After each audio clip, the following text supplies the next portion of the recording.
Amigos queridos, el mensaje para esta noche está en el Evangelio según San Juan. San Juan capítulo 2, leo los primeros versículos. Al tercer día se hicieron unas bodas en Canaán de Galilea, y estaba allí presente la madre de Jesús. Y fueron también invitados a las bodas Jesús y sus discípulos. De repente el vino faltó, y la madre le dijo a Jesús: ellos no tienen vino. Jesús le dijo: ¿qué tienes conmigo, mujer? Aún no ha venido mi hora. Su madre dijo a los que servían: haced todo lo que él os dijere.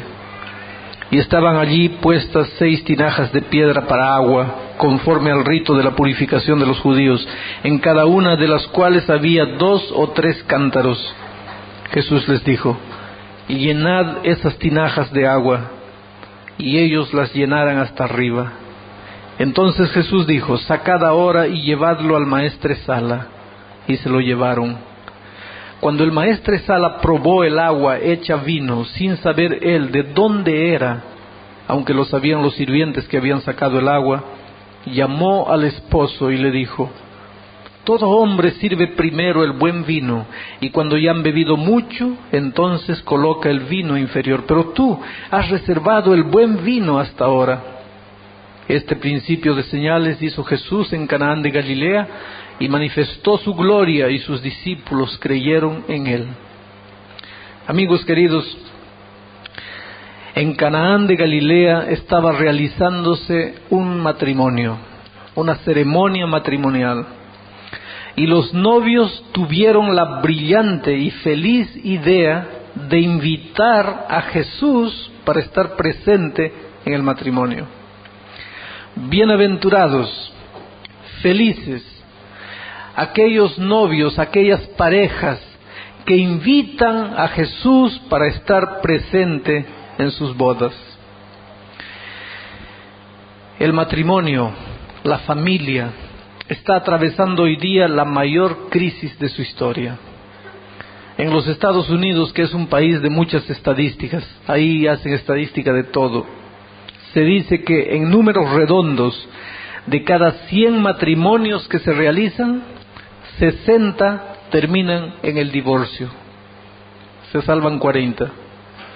De esos 40 que restan, 35, dicen las estadísticas, no se separan porque no tienen valor para asumir una separación, tienen vergüenza de asumir una separación, se quedan juntos por la presión social, por la presión económica, por la presión religiosa, por la presión familiar, se quedan juntos, pero entre marido y mujer no hay nada en común, simplemente se quedan juntos presionados por circunstancias ajenas. Se salvan 5.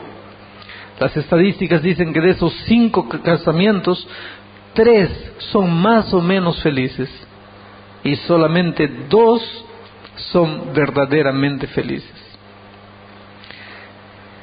Esto es más dramático cuando pensamos que las estadísticas también dicen que de esos 100 matrimonios que se realizan, las 100 parejas se casan queriendo ser feliz con todo su corazón, deseando ardientemente, vehementemente ser feliz. Nadie es loco de casarse queriendo ser infeliz. Nadie se casa para ser infeliz. Las 100 parejas se casan queriendo ser felices. Lo que prueba que para ser feliz en el matrimonio no basta querer ser feliz. Porque si de querer ser feliz dependiese la felicidad, los 100 matrimonios serían felices, porque los 100 se casan queriendo ser felices. Otro dato alarmante: de esos 100 matrimonios, por lo menos 97 de ellos se casan amándose mucho. El novio ama mucho a la novia ama mucho al novio. Ellos se aman tanto que a veces van contra la voluntad de los padres, contra la voluntad de los consejeros, no escuchan a nadie y a veces hasta se escapan de la familia y se juntan por allí. Porque se aman demasiado, se aman tanto, 97 de esos matrimonios se realizan amándose mucho. 3 se casan a veces por intereses sociales, intereses económicos, pero 97 se casan por amor verdadero y mucho amor. Amor que a veces los lleva a cometer la locura de ir contra todo el mundo. Pero las estadísticas dicen que 60 se divorcian, de esos 40 que restan, 35 no se divorcian porque no tienen valor para asumir el divorcio. 3 son más o menos felices, 2 verdaderamente felices. Lo que prueba que para ser feliz en el matrimonio no basta amarse mucho. Porque si de amarse mucho dependiese la felicidad en el matrimonio, por lo menos 97 de los 100 matrimonios serían felices, porque se casan amándose mucho. Entonces, ¿por qué la familia está cayendo a los pedazos? ¿Por qué la familia fracasa? ¿Por qué matrimonios con 1, 2 años de matrimonio se acaba todo? ¿Por qué? Porque las parejas se olvidan de hacer lo que los novios de Canaán de Galilea hicieron. Se olvidan de invitar a Jesús para estar presente en el matrimonio. Será en este momento que yo estoy predicando para una pareja de esposos cuyo matrimonio se está cayendo a los pedazos, solo que nadie sabe. No saben los hijos, no sabe la iglesia, no saben los amigos, no saben los familiares, pero ustedes 2 saben que el matrimonio se está cayendo a los pedazos. Ustedes ya hicieron de todo para salvar esa relación y están pensando que el único paso, la única salida va a tener que ser el divorcio. ¿Por qué será que llegamos al matrimonio cargando tantos sueños, tantos castillos? Yo te pregunto, te casaste hace 30 años llena de sueños. ¿Dónde están tus sueños? ¿Dónde está el príncipe encantado con que soñabas? ¿Qué es lo que la vida hizo con tu esposo? ¿O qué es lo que la vida hizo con tu esposa? ¿A dónde se fueron los sueños? ¿Dónde está esa persona que te prometía amor eterno y te prometía ser feliz? ¿Qué es lo que la vida hizo con esa persona? Amigos, el único que puede hacer feliz un matrimonio es Jesús. Para que un matrimonio sea verdaderamente feliz, no se necesita solamente de un hombre y una mujer que se amen mucho. Para que un matrimonio sea verdaderamente feliz se necesita de 3 personas. Un hombre y una mujer que amen mucho, mucho más que lo que se aman ellos, que amen mucho más a una tercera persona. Y esa tercera persona es Jesús. Porque Él es el único capaz de sacar del amor humano la mancha miserable del egoísmo. Porque nosotros los hombres, aunque amamos y pensamos que amamos sinceramente y honestamente, nuestro pobre amor humano trae la marca, la mancha miserable del egoísmo. Nuestro amor es interesero. ¿Quieren un ejemplo? Yo le digo a mi hijo, te amo mucho. Pero si un día me da una patada, me da un trompón, me da una bofetada, ¿seguiré diciéndole que lo amo? ¿O le mostraré la puerta de la calle y le diré, no tienes más padre? ¿Ustedes se dan cuenta cómo es el amor humano? Yo digo que amo a mi esposa y si un día ella me traiciona, ¿sería capaz de decirle, te continúo amando? El amor humano trae la mancha miserable del egoísmo. Y solo Jesús es capaz de sacar del amor humano la mancha miserable del egoísmo. Solo Jesús. ¿Quieren ver? Les voy a hacer una ilustración. Un día un muchacho de 20 años, encuentra ahí una chica de 18 años, bonita, cuerpo bonito, cabello bonito, rostro bonito, piel bonita, todo bonito. Va donde ella y le dice así, te amo con todo mi corazón. Por ti sería capaz de hacer cualquier cosa, pídeme lo que quieres, yo te amo. Y la chica cree, acepta al muchacho y se casan. Y no piensen que ese muchacho está siendo mentiroso, deshonesto, no. Él realmente ama, él cree que ama. Lo que él no sabe es que su pobre amor humano trae la mancha miserable del egoísmo, porque así somos todos nosotros. Muy bien, él ama y se casa. Pasan 2 años, viene el primer niño. Pasan 2 años más, viene el segundo niño. Pasan 2 años más, viene el tercer niño. Aquí en Europa no tanto, pero en los países latinoamericanos viene el 10º, el 11º, el 12º. Ustedes no tienen ese problema aquí. Pasan 25 años, 30 años. Naturalmente el tiempo es implacable. El tiempo no pasa sin tener un motivo. El tiempo deja marcas en las vidas, deja marcas en los cuerpos, en los rostros. De repente, esa niña de 18 años, de rostro bonito, de cuerpo bonito, de cabello bonito, de piel bonita, ya no tiene más todo eso bonito. Ya pasaron 30 años. El cuerpo ya no tiene la belleza de un cuerpo de 18 años, ni la piel, ni el rostro, ni el cabello. Ahí un día este hombre está andando por la calle y ve a otra chica de 18 años. Rostro bonito, cuerpo bonito, piel bonita, cabello bonito. Y va donde ella y dice así: te amo. Te amo tanto que voy a hacer algo que nadie haría. Voy a dejar mi familia y me voy a quedar contigo. Y no piensen que ese hombre es malvado. Él es sincero, él es tan sincero que piensa que está dándole a esa chica la mayor demostración de amor, dejando todo, un casamiento de 30 años, largando todo, por amor a esa chica. Está demostrando su amor sincero. Ustedes se dan cuenta, el amor humano, por más sincero que sea, trae la mancha miserable del egoísmo. Él da cuando tiene algo para recibir. Él es capaz de amar solamente cuando hay un cuerpo bonito, un rostro bonito, un cabello bonito, una piel bonita. Si acabó eso, acabó el amor. Y Jesús es el único capaz de colocar la mano y arrancar del hombre, del ser humano, la mancha miserable del egoísmo. Y mientras Jesús no haga eso en nuestra vida, por más que digamos que amamos, no amamos. Nos engañamos a nosotros mismos. Solo Jesús puede darle equilibrio al matrimonio.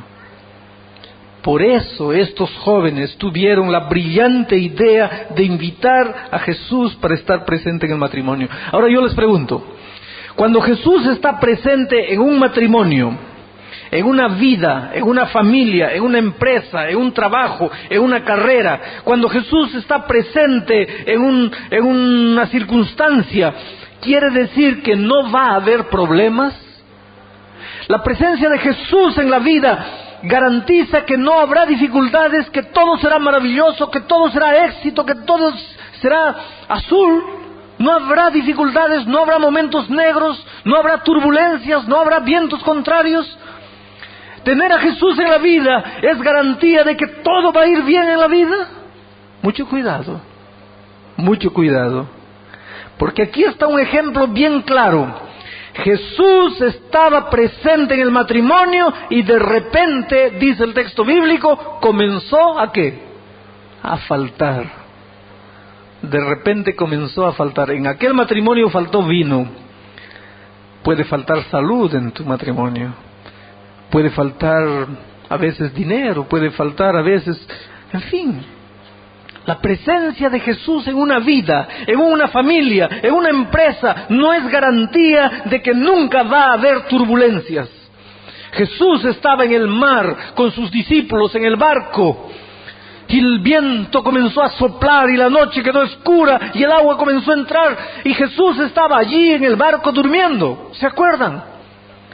Quiere decir que cuando Jesús está en el barco, también puede haber momentos en que el barco parece que se va a hundir. La diferencia es que cuando Jesús está presente, el barco puede parecer que se va a hundir, pero no se hunde. Ahí está la diferencia. Sufren los buenos y sufren los malos. Aquellos que viven con Jesús en una relación bonita de amor, pueden sufrir en esta vida. Aquellos que no quieren saber nada con Jesús, también pueden sufrir en esta vida. Y tú me vas a preguntar, pero pastor, entonces, ¿cuál es la ventaja de tener a Jesús en la vida? Si estoy con Él, sufro. Si no quiero saber nada de Él, también sufro. Entonces, ¿cuál es la ventaja de tener a Jesús en la vida? La ventaja es grande. Porque el sufrimiento en la vida de los que tienen, de los que no tienen a Cristo, es como la herida purulenta, es como la gangrena, va devorando, es como la herida con pus, infectada, va devorando, finalmente enloquece y mata. Así es el sufrimiento en la vida de los que no tienen a Cristo. El sufrimiento en la vida de los que tienen a Cristo es como la herida limpia, duele, sangra, pero con el tiempo sana, y después solo restan cicatrices, y cicatrices no duelen más. Allí está la diferencia. Cuando el sufrimiento llega a la vida de alguien que no tiene a Cristo, se desespera, se enloquece y se tira del 20º andar, o se toma 1 litro de veneno. Pero cuando el sufrimiento llega a la vida del que tiene a Cristo, llora, sangra, pero sabe dónde esconderse, sabe a dónde ir, sabe dónde, en qué hombro recostar la cabeza para llorar y sufrir. Jesús nunca te prometió que tú no tendrás problemas si decides entregarle tu vida. Jesús nunca te prometió que tú no sufrirías si decides seguirlo. Él te prometió que tú nunca estarás solo. Él estará a tu lado, sustentándote, secando tus lágrimas, confortándote. Y finalmente serás victorioso sobre el dolor, sobre el sufrimiento y sobre la muerte. Faltó vino, pero ellos tenían a Jesús. Y aunque faltó vino, ellos sabían a dónde ir. Jesús estaba presente. Solo que los seres humanos cometieron un error aquí en Canaán de Galilea. Un pequeño error. En lugar de ir a Jesús y decirle: Señor Jesús, se nos acabó el vino, por favor ayúdanos, porque el único que podía resolver el problema de él era Jesús, ellos se dirigieron a otra persona maravillosa que también estaba en el matrimonio, que era la madre de Jesús, la Santísima Virgen María. Y fueron donde ella y le dijeron: Señora, se nos acabó el vino, ayúdanos por favor. Y queridos, yo voy a hablar un poquito de la Santa Virgen María, una mujer a la que yo amo con todo mi corazón, una mujer que yo admiro con todo mi corazón. El enemigo es interesante. El enemigo no quiere cristianos equilibrados. O el enemigo nos lleva a un extremo, y si no puede mantenernos en este extremo, agarra y nos lleva a este otro extremo. Por ejemplo, ayer hablé del dinero. El enemigo no quiere gente equilibrada. El enemigo agarra a las personas. ¿Cómo te vistes? ¿Cómo pagas alquiler? ¿Quién dice que el dinero no vale nada? Pero cuando el enemigo no puede tener a las personas aquí, las agarra y las lleva al otro extremo. El dinero es todo en la vida, todo. Voy a trabajar para tener dinero porque eso es todo en la vida. El otro extremo. Y en la vida, en todo en la vida, el enemigo no quiere a nadie aquí en el punto de equilibrio, a nadie. O te lleva a un extremo o te lleva al otro extremo. O te lleva al fanatismo o te lleva al liberalismo, pero no quieren cristianos equilibrados. Y con relación a la Santísima Virgen María es la misma cosa. Miren, muchos cristianos agarran la Biblia y dicen así: la Biblia enseña que no debemos adorar a la Virgen María, que no debemos estar hablando de la Virgen María. La Virgen María fue una mujer común y corriente, no tenemos que estar pensando en ella, no tenemos que estar hablando de ella. Miren ese extremo peligroso a donde el enemigo lleva a muchos cristianos sinceros. Amigos, yo les pregunto, ¿ustedes creen que Dios, para ser la madre de su hijo, escogería a una mujer común? Por favor, nunca se atrevan a pensar una cosa de esas.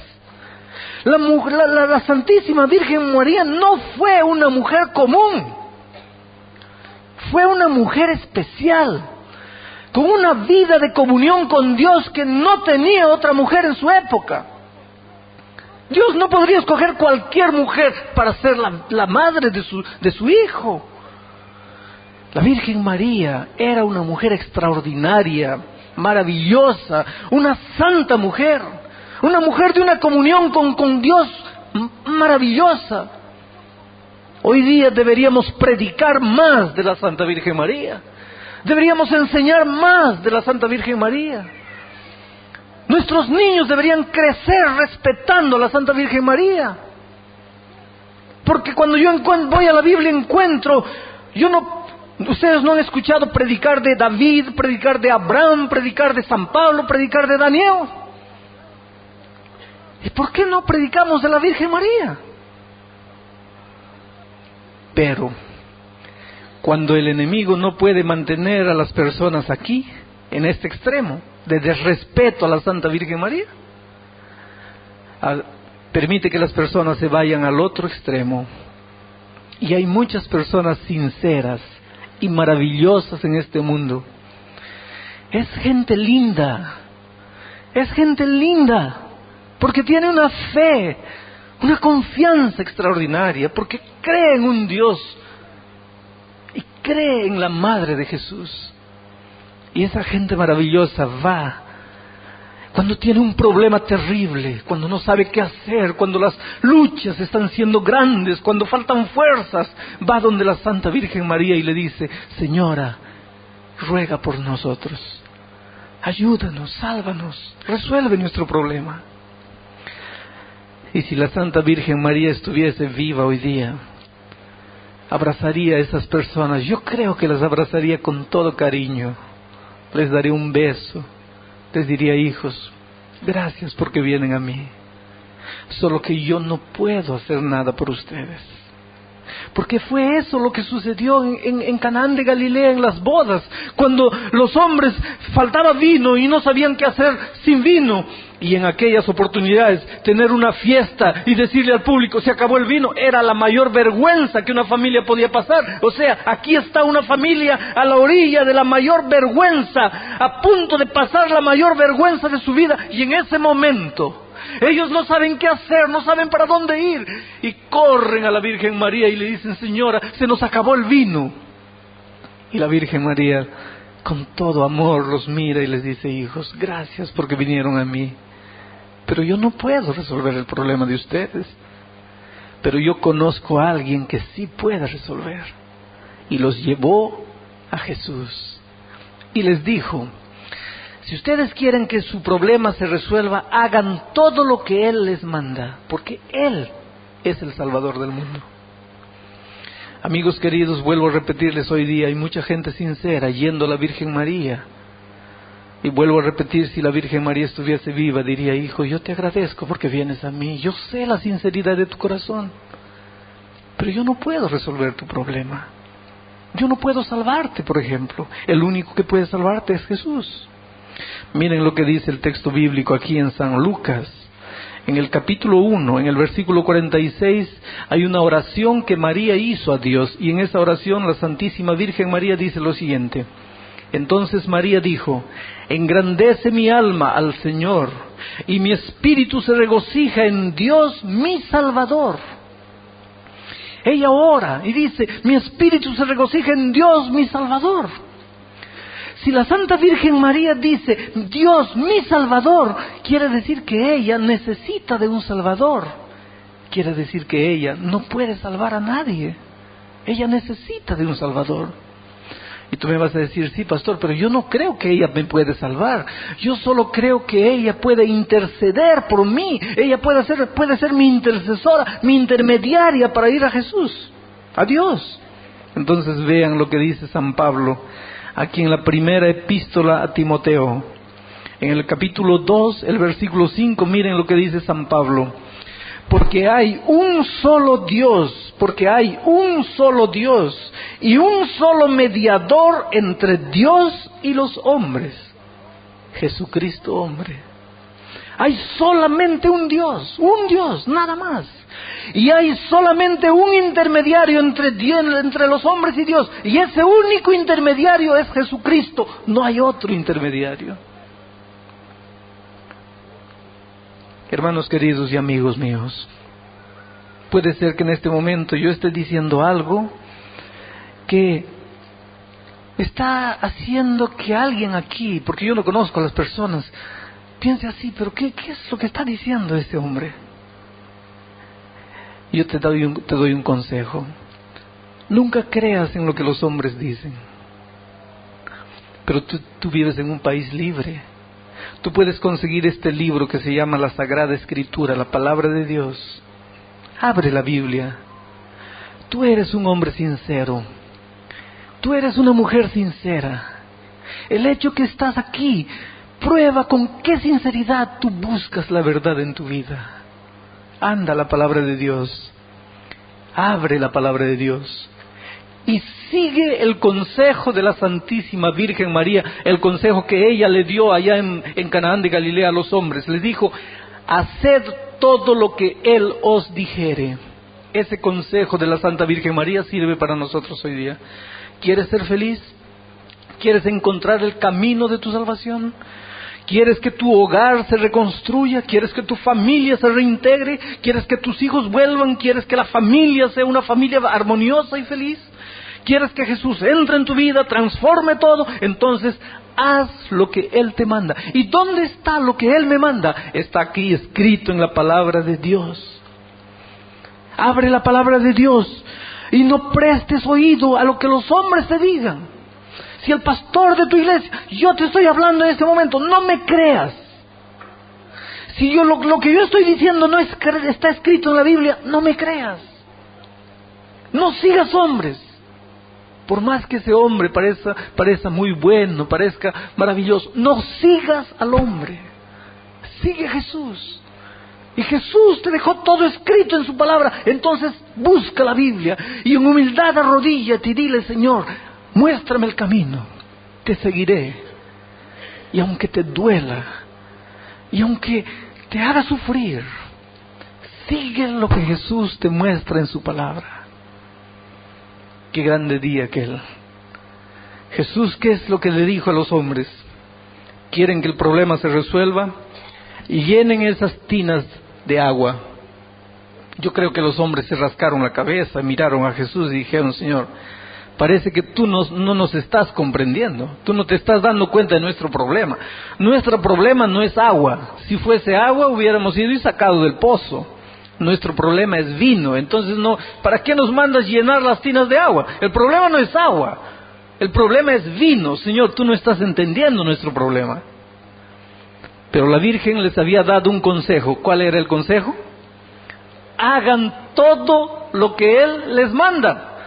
Aunque ustedes no lo entiendan, aunque no lo comprendan, aunque les parezca una locura.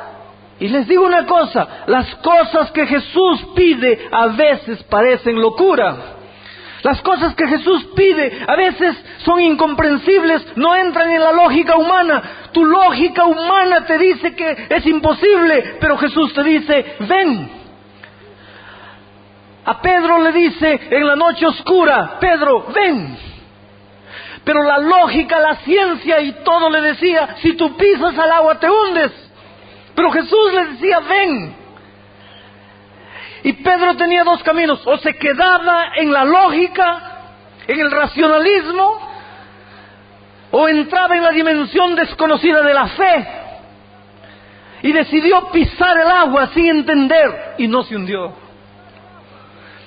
Hoy día hay mucha gente muriendo literalmente, porque no consigue comprender, porque el plan de la salvación no encaja en la lógica humana, no entra en una cabeza racional, pero racionalmente está muriendo, racionalmente los hijos se están hundiendo en las drogas, en la miseria, racionalmente el matrimonio se está haciendo pedazos, y no quieren, no se atreven a dar el paso en la dimensión desconocida de la fe. Llena las tinajas de agua. Pero Señor, ¿para qué? Y la Virgen María, aquella maravillosa mujer, había dicho: hagan lo que Él les manda. Y ellos a regañadientes llenaron las tinas de agua. Y ahora Jesús le dice: está bien, ahora sirvan. Y yo creo que ahí ellos, la dimensión de la fe se les acabó. Porque dijeron: bueno, Señor, hasta aquí te obedecimos, está bien, llenamos las tinas de agua. Ahora, servir agua en vez de vino, no, esa vergüenza no vamos a pasar. Pero Jesús había dicho, la Virgen María había dicho: hagan lo que Él manda. Y ellos hicieron. Y en el momento que el agua estaba saliendo, dejó de ser agua. Ella era vino. Amigos queridos, hay mucha gente que me pregunta: ¿cómo es que Dios puede transformar un drogado? Si el psicólogo no pudo, si el hospital psiquiátrico no pudo, si los remedios, la medicina no pudo, ¿cómo es que Dios puede transformar un drogado? Yo no sé. No me preguntes cómo, yo no sé. Pero yo te puedo mostrar drogados transformados por el poder de Dios. ¿Cómo Dios puede unir una familia? El marido borracho abandonó a la mujer, se fue con otras mujeres, se contagió de enfermedades venéreas, en fin, arruinó la vida toda. Un día se encuentra con Jesús. Jesús lo transforma, vuelve, reúne a los hijos, reúne a la esposa y tiene un hogar ideal. ¿Cómo Jesús lo hizo? Yo no sé. Yo no lo sé. Pero yo te puedo mostrar cientos y cientos de maridos que volvieron a casa y reunieron su familia de nuevo. Como una prostituta puede andar vendiendo su cuerpo en las calles, y un día Jesús la encuentra, y hoy día yo las puedo presentar delante de ustedes como amas de casa maravillosas, esposas ideales y madres maravillosas. ¿Cómo Jesús lo hizo? Yo no sé. Yo sé que lo hizo. Yo puedo presentar a esas mujeres. ¿Cómo Jesús puede encontrar un homosexual vestido de mujer que vende su cuerpo en la calle? ¿Cómo Jesús puede encontrarlo, transformarlo, hacerlo un príncipe en el reino de Dios? Yo no sé. Pero yo puedo presentar hombres que han sido transformados por Dios. ¿Cómo Jesús lo hace? Yo no sé. No entra en la lógica humana. ¿Cómo esa agua se transformó en vino? Llámame a todos los químicos del mundo que me expliquen, nadie puede. Pero el vino existió y las personas tomaron el vino. Como un paralítico se encontró con Jesús y un segundo después del toque el paralítico andaba. Llamen a los médicos del mundo que me expliquen ese misterio, nadie puede. Pero el paralítico andó, las personas lo vieron. Como el ciego no podía ver nada, nació ciego. Jesús tocó sus ojos y comenzó a ver los colores del mundo. Llamen a los oftalmologistas del mundo que le expliquen. Nadie puede. Pero el ciego vio. Esos son milagros. Y milagros no se explican. Milagros se aceptan. Estaba predicando en una grande ciudad en los Estados Unidos. De repente sentía allá en el patio gritos y escándalo, gente hablando fuerte. Y después me contaron lo que había sucedido. Un hombre medio borracho agarró a puntapiés a su esposa en el patio de la iglesia. No quería este hombre saber nada con la iglesia, un pobre borracho. Le dijo a la esposa: te prohíbo ir a la iglesia. Pero la esposa, aprovechando que él se fue al bar a tomar, se fue para la iglesia. Pero el hombre se había ido al bar y estaba espiando la casa. Y cuando la mujer salió atrás. Y cuando la mujer estaba atravesando el patio para entrar a la iglesia, la agarró por los cabellos, la tiró al suelo y le comenzó a patear ahí. Toda la gente se agrupó. Vinieron hombres, separaron ese cuadro terrible. Y cuando el hombre se dio cuenta que estaba como en un circo, todo el mundo mirándolo, no sabía dónde esconder la cabeza de vergüenza, no sabía a dónde irse. Y un hermano lo abrazó y le dijo: venga, no se preocupe, venga. Todos alguna vez en la vida cometemos errores, venga, siéntese aquí, el pastor va a comenzar a predicar. Y lo llevó y lo sentó en un lugar. Y aquella noche yo comencé a predicar. y el Espíritu de Dios tocó la vida de aquel borracho. Y cuando hice un llamado para entregar la vida a Jesús, ese borracho vino adelante. Yo pensé que la esposa se iba a quedar feliz, pero la esposa no se sintió feliz.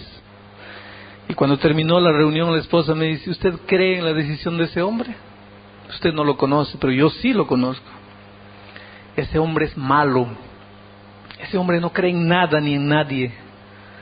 Ese hombre está engañando a todos ustedes. Solo porque hizo aquel papelón ahí de todo el mundo, ahora está queriendo compensar de alguna manera. Esa decisión no vale nada. Pero la siguiente noche el borracho estaba ahí, ya no estaba borracho, estaba sano, y estuvo allí. Y el Espíritu de Dios siguió tocando la vida de ese hombre, porque yo veía lágrimas en sus ojos cuando predicaba. Y la siguiente noche también estuvo allí, y la otra noche también, y la otra también. Y el sábado teníamos bautismo. Y ese hombre se acercó y me dice: pastor, no se vaya al Brasil sin bautizarme. Le dije: mira, no te podemos bautizar. Tú tienes que tener un poquito más de tiempo. Tienes que prepararte mejor, estudiar mejor. Sus ojos brillando por las lágrimas que aparecían, decía: pastor, por favor, no me deje, bautíceme, no se vaya sin bautizarme. Reunimos el consejo de la iglesia y el consejo de la iglesia decidió que no se podía bautizar un hombre que el miércoles le estaba pateando a la esposa borracho en el patio de la iglesia, y el sábado ya lo estábamos bautizando. Pastor, no podemos hacer eso. Y yo entendía que no se podía hacer eso. Y fui donde él y le dije: mira, tienes que tener un poco de paciencia. Va a llegar el momento de tu bautismo, pero no es ahora. Y él dice: pastor, por favor, yo sé que nadie cree en mí. Yo sé que nadie tiene motivo para creer en mí. Yo sé de eso. Pero yo sé que Jesús cree en mí. Y Él conoce mi corazón y Él sabe que yo le entregué mi vida. Y mi vida cambió. Yo no seré más el mismo. Y yo volví al consejo de la iglesia. Y la iglesia me dice: está bien, pastor. Más por respeto a usted que por creer en Él, puede bautizarlo. Y entonces decidimos bautizarlo. Ese hombre fue bautizado, y cuando salió del tanque del bautismo me abrazó y me dice: pastor, ahora sí, váyase tranquilo y confíe en mí. 2 años después yo volví a Estados Unidos, a otra grande ciudad, para hacer una campaña evangelística. Y la persona que coordinaba todo el programa evangelístico, cuidaba de la grabación, cuidaba de los recepcionistas, cuidaba de la propaganda, cuidaba de la música. La persona que estaba en el control de todo era el borracho, transformado por el poder de Dios, activo y firme en la iglesia. La esposa me abrazó al final y me dice: pastor, perdóneme. Yo no podía creer en el poder de Dios. Pero mi esposo realmente fue transformado. No es más el hombre que era. El sábado me invitaron a almorzar en su casa. Mientras ellos estaban en la cocina, en la sala estaba la niñita, la hijita de 12 años. Una niña de 12 años se acercó de mí y me dio un presente. Le dije: ¿por qué me das este presente si tú no me conoces? Y esa niña me dice: pastor, ese presente, entrégueselo a Jesús. Yo creo que usted lo conoce. Déselo a Él. Porque, pastor, dice, mi papá era un hombre malo. Llegaba borracho todos los días. Cuando entraba gritando, mi mamá nos escondía debajo de la cama. Y la pobrecita recibía todos los golpes. Hasta aquel día, cuando usted llamó y mi papá se levantó y fue adelante. Desde ese día mi papá cambió. Hoy día mi papá llega temprano a la casa. Salimos corriendo, nos abraza, nos besa, nos trae chocolates, nos trae caramelos. Los domingos nos lleva a pasear al campo, nos lleva al lago a nadar. Pastor, hoy día somos felices. Por eso entréguele ese presente a Jesús. Una niña de 12 años entendía lo que Jesús había hecho con los padres. ¿Cómo Jesús lo hizo? Yo no sé. ¿Cómo Jesús lo hace? Yo no sé. Yo solo sé que puedo presentar a esas personas. Fueron transformadas un día por Jesús. La invitación que voy a hacer esta noche no es para los miembros de la iglesia. No quisiera que ningún miembro de iglesia se levante y venga aquí. La invitación que voy a hacer esta noche tampoco es para las personas que anoche se levantaron y vinieron. Ya tomaron su decisión y gloria a Dios por eso. No necesitan levantarse esta noche. La invitación que voy a hacer en este momento es para personas que no pertenecen a la iglesia, amigos que han venido, que nunca declararon públicamente su amor a Jesús, pero que esta noche quisieran decirle: Señor Jesús, entra en mi vida, transforma mi agua en vino, entra en mi vida, transforma mi tristeza en alegría, entra en mi matrimonio, transforma esa situación terrible en una situación de paz.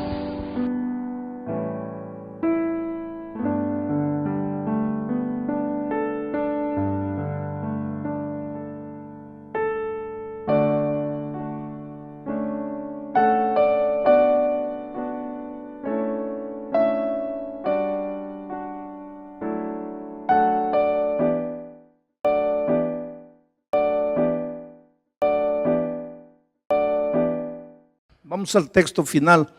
Ya les dije que no he terminado el capítulo 2. Hubiera querido terminar el capítulo 2 de la primera epístola a Juan. No me dio tiempo. He saltado esta mañana y ahora voy a saltar también a los 2 últimos versículos del capítulo. Una de las lecciones que les he enseñado esta semana es que cada versículo de la Biblia puede tener un mensaje extraordinario. Pero hay que gastar tiempo estudiando, analizando, pensando, orando, suplicando a Dios que te ayude a extraer el mensaje del texto. Y aquí está el último texto para esta noche. Dice así: y ahora, me gusta esa expresión, y ahora.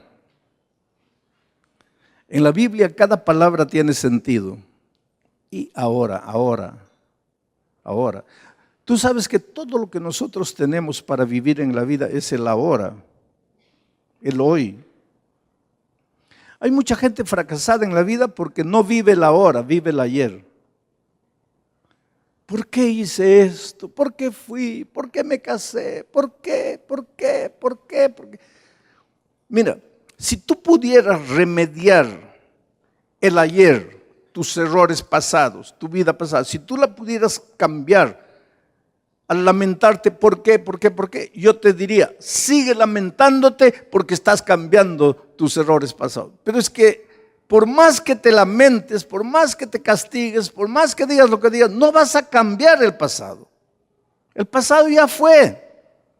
Entonces es una pérdida de tiempo estar mirando atrás. Hay otra gente que vive mirando al futuro. Me decidiré, me bautizaré, perdonaré, pero nunca lo hace. El futuro no te pertenece, el pasado tampoco. Todo lo que te pertenece es el ahora, pero en el ahora no haces nada, esperando el futuro o lamentándote del pasado. Pero aquí Juan no usa el ahora como símbolo del presente. Juan usa el ahora como símbolo de conclusión. Está diciendo, ya que hemos hablado todo lo que hemos hablado hasta aquí, y ahora, después de todo esto, hijitos, nuevamente cariñoso, ¿no? Permaneced en Él. ¿Quién es Él? Cristo. Para que cuando se manifieste, o sea, cuando Cristo vuelva, cuando Cristo venga, tengamos confianza para que en su venida no nos alejemos de Él avergonzados. Porque cuando Cristo venga, ¿qué va a suceder?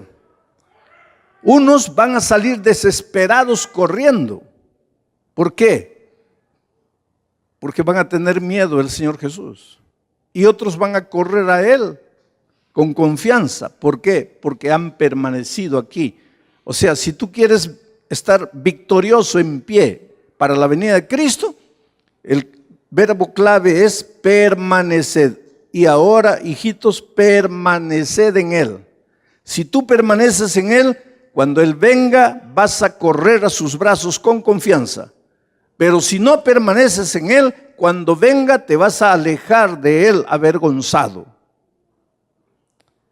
Ahora, si sabéis que Él es justo, Jesucristo, sabed también que todo el que hace la justicia es nacido de Dios. Todo el que hace las cosas correctamente ha nacido de Dios. Pero para eso tienes que permanecer en Él. Permanecer. En el Brasil dicen que muchos tienen una partida de caballo de carrera y una parada de burro. Quiere decir, salen disparados, en poco tiempo pararon. Tú sabes que lo más fácil en la vida cristiana es empezar la carrera cristiana. Y lo más difícil es llegar. Porque muchos han quedado muertos en el desierto de esta vida. Muchos han comenzado la carrera cristiana y no la han terminado. Estaré predicando esta noche para alguien que empezó la carrera cristiana. ¿Cómo fuiste útil para Dios? Cantaste, predicaste el Evangelio, trajiste muchas personas para Cristo, fuiste anciano, diácono, director misionero, pero en este momento estás lejos de Dios, lejos de la iglesia. Pues tuviste una partida extraordinaria. ¿Cómo se rejubilaba tu corazón cuando Jesucristo llegó a tu vida, cuando conociste el Evangelio? Pero por esas cosas de la vida hoy estás herido en el desierto de esta vida. Y yo en el nombre de Jesucristo te digo, vuelve, regresa. Aunque para regresar tengas que tragar lo que ya dije, el orgullo. Aunque tengas que reconocer que te has equivocado. Vuelve, los brazos del Señor Jesucristo siempre te están esperando. Yo estaba entrando aquí en los Estados Unidos. A la hora de entrevistarme con el agente de migración, miró mi pasaporte y me dice, ¿usted es de la iglesia adventista? Le digo, sí. Y le pregunté, ¿usted es adventista? Me dice, no. Mi abuela era. Y mi madre hasta hoy escucha sus sermones. Y cuando vi su pasaporte bullón, lo relacioné con el hombre que predica los sermones para mi madre. Le digo, ¿y tú? Y sus ojos se llenaron de lágrimas. No lloró, no derramó lágrimas, pero se emocionó. Me dice, disculpe, no puedo conversar. Selló mi pasaporte y me entregó. Pero tenía los ojos. Y no necesitó decirme nada para entender yo lo que estaba sucediendo. Él había sido miembro de esta iglesia. Y por esas cosas hoy estaba lejos de Dios. Encuentro en los aeropuertos, encuentro en los lugares públicos, gente que muchas veces se acerca y me dice, pastor, yo fui miembro de iglesia, yo prediqué, yo fui anciano de iglesia, hoy estoy lejos, no soy feliz.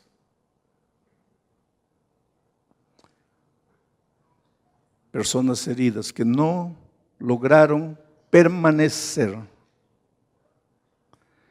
Estaba saliendo de un estadio en el Brasil después de la predicación.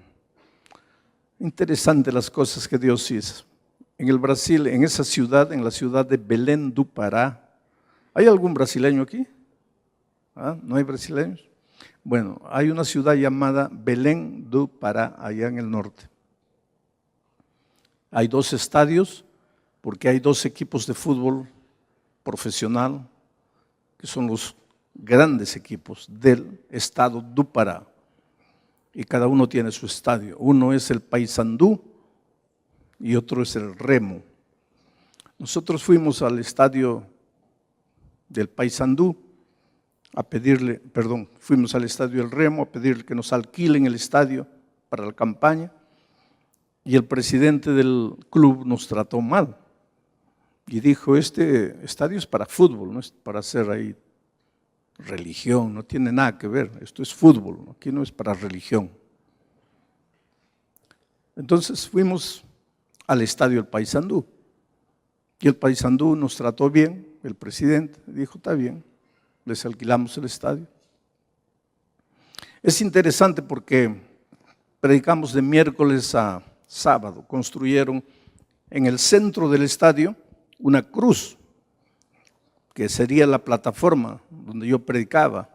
Y yo me movía por la cruz para alcanzar a los hermanos que se sentaban aquí, del otro lado. Y cuando sacaron la cruz el domingo para el partido del Paysandú, como la grama había sido cubierta por la cruz durante 4 días, 5 días, no había recibido el sol. Entonces cuando sacaron la grama, había una marca, una cruz amarilla en el centro del campo. Y cuando entró el público para ver el partido, vieron que esa cruz, ¿será porque el Paysandú está bajo en la tabla de posiciones, que ellos ahora han colocado la cruz para ver si Jesús los ayuda? Pero parece que Jesús los ayudó, porque a partir de ese día fueron ganando, quedaron campeones en el estado del Pará, fueron al campeonato brasileño grande, quedaron campeones, fueron a la Copa Sudamericana, no a la Taza Libertadores de América, sino a la Copa Sudamericana, y quedaron campeones, quedaron en segundo lugar. Entonces, cuando los dirigentes del Remo, del otro equipo de Belén, vieron lo que pasó, tocaron las oficinas de nuestra conferencia en Belén y le dijeron: ¿no quisieran ustedes hacer una campaña en nuestro estadio? No les cobramos nada, va a ser gratis. Esta es una anécdota, pero yo estaba saliendo después de predicar una noche ahí en el estadio del Paysandú. Había un cordón así para poder llegar al carro, mucha gente, pues unas 40,000 personas tal vez. Y una señora me gritaba: Pastor Bullón, ¿se acuerda de mí, pastor? Usted me bautizó, pastor, míreme, pastor. Y yo le dije a los hombres de seguridad: déjenla entrar a esa señora. Y me dice: pastor, usted me bautizó cuando yo era una conquistadora. Conquistadora, ustedes tienen el club de conquistadores, ¿no? Una niña. Usted me bautizó en un Camporí. Le digo: qué alegría. Pues han pasado años. ¿Y tú estás en la iglesia? No, pastor, no estoy en la iglesia. Pues, ¿qué te pasó? Dice: usted se fue, 1 año después yo salí de la iglesia. Hice cosas, pastor. Pero un día estaba pasando por un momento crítico en mi vida y pensé en Dios y volví a la iglesia y me bautizaron por segunda vez. Pero 1 año después salí de la iglesia. Esta vez, pastor, caí feo. Caí en las drogas, en la bebida, en la prostitución. Fue terrible. Quedé embarazada. Provoqué un aborto. Me estaba muriendo. En la desesperación de la muerte clamé a Dios y le dije: Dios mío, si me perdonas, vuelvo a la iglesia. Y volví. Y me bautizaron por 3ª vez. Pero 1 año después salí, pastor. Ahora caí presa. Cuando salí de la prisión dije: vuelvo a la iglesia. Y volví y me bautizaron por 4ª vez. Pero después, pastor, volví a salir. Ahora regresé y la iglesia ya no me quiere bautizar. El pastor me dijo, tú estás jugando con el bautismo. El bautismo no es juego. Yo te voy a bautizar, pero si en un año tú muestras que ya no te vas a salir. Y le dije, pastor, eso me dolió tanto que salí y ya no volví nunca más. Y esta noche vine al estadio porque en la televisión vi que usted iba a predicar y ahí me emocioné porque usted me bautizó cuando yo era una niña de 12 años. Y vine a escucharle esta noche. A esas alturas habíamos llegado al carro y le digo, hija, vuelve a la iglesia. Yo quiero abrazarte cuando Jesús vuelva. Y entré al carro y la vi a ella llorando y me dice, pastor, cuando Jesús vuelva seguramente usted va a estar, pero yo no. ¿Por qué no? Porque yo ya me fui demasiado lejos. Ya para mí no hay retorno, pastor, ya estoy perdida. Pero esta noche, querido, yo te digo en el nombre de Dios, no estás perdido. Nunca puedes decir, me he ido demasiado lejos. No importa cuán lejos te has ido, tienes que creer en Dios y en su palabra, hay esperanza para ti. Vuelve, déjate traer, no resistas a la voz del Espíritu. Yo una vez, la Biblia es rica y me emociono cada vez que leo. No sé si te acuerdas de un rey de Israel llamado Manasés. Fue el peor de los reyes, Manasés, el peor, porque nació en la iglesia, sus papás. ¿Quién era el papá de Manasés? ¿Te acuerdas? ¿Alguien se acuerda quién era el papá? El rey más bueno de todo Israel, ¿quién era? Entró al gobierno niñito. ¿Cómo se llama? Josías. ¿Y cómo sale un hijo tan malo? Fue educado en la palabra de Dios, conoció, seguro que trayendo la historia para nuestros días, le contaban historias de noche antes de dormir, los relatos. ¿Y de qué sirvió? Cuando creció se volvió malo y era rey. Que un hombre sea malo, está bien, puede pasar. Pero que un hombre que tiene poder sea malo, eso es terrible. Porque usa el poder para el mal. Y Manasés trajo dioses paganos de fuera y ofreció humanos vivos en sacrificio a esos dioses paganos. Sacrificó para los dioses paganos a sus propias hermanas.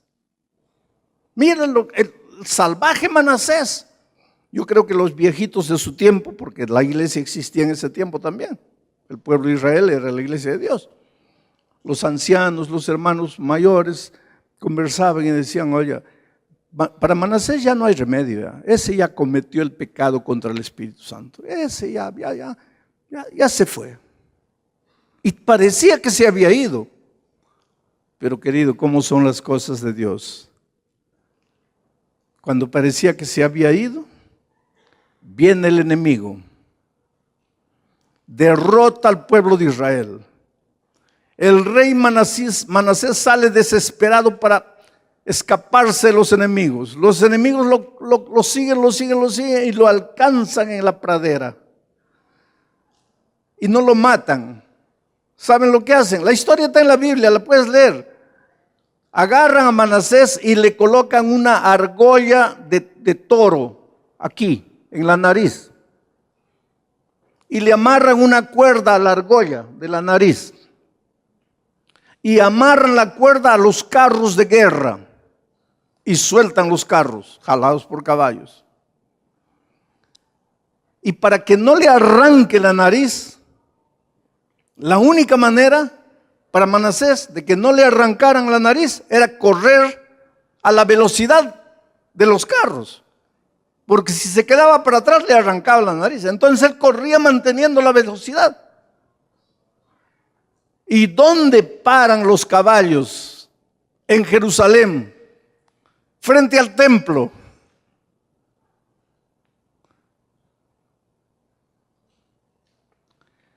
La Biblia dice, con cuerdas de amor te traje. Porque Dios te llama con amor, te llama y te llama. ¿No quieres con amor? Te voy a traer como a Manasés. Te voy a traer como a una mula, como a una bestia. Te voy a traer jalado de la nariz. Pero vas a llegar a mi iglesia. Y tú sabes que Manasés se convierte en el último minuto de la vida, traído, jalado de la nariz. Es que Dios te ama, querido, tú eres una cosa preciosa. Tú eres lo más lindo que Dios tiene en esta vida. No importa quién seas, cómo vives, eres precioso para Dios. Yo acabo de hablar con una persona que me dice, pastor, hace muchos años, tal vez más de 20 años, usted predicó aquí en Juárez. Le dije, sí. Me dice, yo era miembro del cartel de Juárez. Y entré una noche y lo escuché predicar a usted. Y le dije, y usted dijo, tú eres la cosa más linda que Dios tiene en esta tierra. Y yo me pregunté, ¿cómo puedo ser lindo? Yo sabía quién era yo. ¿Cómo podía ser la cosa más linda? Pero eso me emocionó, pastor. Y aunque esa noche yo me salí bravo, porque no quería escuchar lo que usted estaba diciendo, me salí. Los años pasaron y esa frase en mi corazón, tú eres la cosa más linda, tú eres la cosa más linda. Hasta que tuve que caer de rodillas y entregarle mi vida a Cristo. Y hoy estoy aquí, soy miembro de iglesia. Y cada historia que encuentro en la vida, gente destruida, gente acabada, gente que no tiene fuerzas, gente perdida, que dice, Señor, yo no puedo decirte no puedo resistir, yo me entrego. Yo te pregunto esta noche, ¿por qué no te entregas? ¿Qué te falta? ¿Qué falta en tu vida para que le digas sí a Jesús? Permanecer. Cristo viene, quieras tú o no quieras. Cristo viene, es una promesa divina. En la Biblia hay más de 3,000 promesas. Algunas promesas son condicionales, quiere decir, para que la promesa se cumpla hay una condición. Tú cumples la condición, Dios cumple su promesa. Pero hay promesas también incondicionales, no hay condición. Cristo prometió y lo va a cumplir. Y la venida de Cristo es una de las promesas incondicionales. Cristo va a venir. Quieras tú o no quieras, va a venir. Creas tú o no creas, va a venir. Estés preparado tú o no lo estés, va a venir. Y Juan dice, yo quisiera que cuando Cristo venga, tú corras con confianza a los brazos de Jesús y no corras avergonzado de Él. ¿Qué tienes que hacer? Permanecer. Es todo lo que tienes que hacer. Pero pastor, no tengo fuerza. Claro, para que tú permanezcas tienes que hacer 3 cosas. Sin esas 3 cosas no hay permanencia. Encuéntrame un copo de agua. 3 cosas. Primero, tienes que conversar con Dios todos los días. ¿Puede abrir para mí? Gracias. Gracias. Tienes que conversar con Dios todos los días a través de la oración.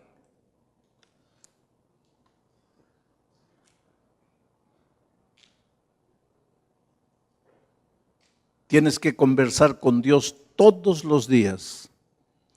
En otras palabras, tienes que orar. Orar no es para pedir. Puedes pedir, pero el propósito de la oración no es pedir, es conversar con Dios. ¿Qué voy a conversar? Pues cuéntale tu vida. Desde que te levantaste hasta la noche, cuéntale. Me levanté tarde, llegué tarde al trabajo, el patrón me recriminó. Ah, Dios mío, si todavía me pagara bien, me paga mal y me recrimina. Así, cuéntale, habla con Dios. La sierva de Dios dice que orar es hablar con Dios como un amigo. Habla con Dios. ¿Estás bravo? Cuéntale, ¿por qué estás bravo? ¿Qué te han hecho? ¿Qué te han dicho? Cuéntale. Orar no es para pedir. Orar es conversar con Dios. Como conversas con un amigo. Cuéntale. ¿Te sentiste mal porque México perdió para Brasil? Cuéntale. Pero Brasil no debía haber ganado porque Neymar se cayó y fingió. Cuéntale. Cuéntale a Dios. Pero pastor, ¿cómo le voy a contar eso? Ah, pues, con tu amigo tú hablaste de Neymar. Con Dios no. ¿Y por qué hablaste con el amigo? ¿Y por qué no hablas con Dios? Porque Dios no es tu amigo. Esa es la tragedia de la vida cristiana. Tú no haces de Dios tu amigo. Y sin embargo la sierva de Dios dice, orar es abrir el corazón a Dios como a un amigo. Cuéntale. Llega la noche, Dios mío, perdóname mis pecados. No. ¿Qué pecado? ¿Qué has hecho? ¿Qué has pensado? ¿Qué has sentido? Cuéntale. Cuando tú todas las noches conversas con Dios, en las mañanas antes de salir, conversas con Dios, estás permaneciendo en Cristo. Segunda cosa, estudia la palabra de Dios. Todos los días. Abre tu lección de la escuela sabática. Estudia. Ah, pastor, pero no entiendo. Entonces escucha el comentario para que te ayude a entender. Pero estudia la palabra de Dios todos los días. Lee un versículo de la Biblia, medita qué es lo que Dios está diciendo. Porque cuando tú oras y cuando estudias la Biblia, permaneces en él. Y tercera cosa, busca una persona y tráela a Jesús. Busca una persona, tráela a Jesús. Porque cuando tú haces esas tres cosas, estás permaneciendo en él. Y si permaneces en él, cuando Cristo venga, vas a correr a sus brazos con confianza. Pero si no permaneces en él, cuando Cristo venga, vas a correr desesperado para alejarte de él, avergonzado. Es simple, querido. Permanece en él. Y mientras permaneces en él, las cosas malas de tu carácter, de tu personalidad van a ir saliendo. Y las cosas buenas que quieres aprender van a ir entrando. El chisme, el rencor, el resentimiento se va yendo. Y va llegando la paciencia, la tolerancia, la capacidad de perdonar va entrando. ¿Y qué es lo que estás haciendo? Solo permaneciendo en él. Cristo vive en ti, ya no vives tú. Y si Cristo vive en ti, él va a realizar las grandes obras de victoria en tu vida. Entonces, yo con toda convicción te digo esta noche, yo quisiera verte en el reino de los cielos. Ahora no me digas como aquella chica del estadio, pastor, usted estará, pero yo no. Si yo estaré, no es porque fui pastor.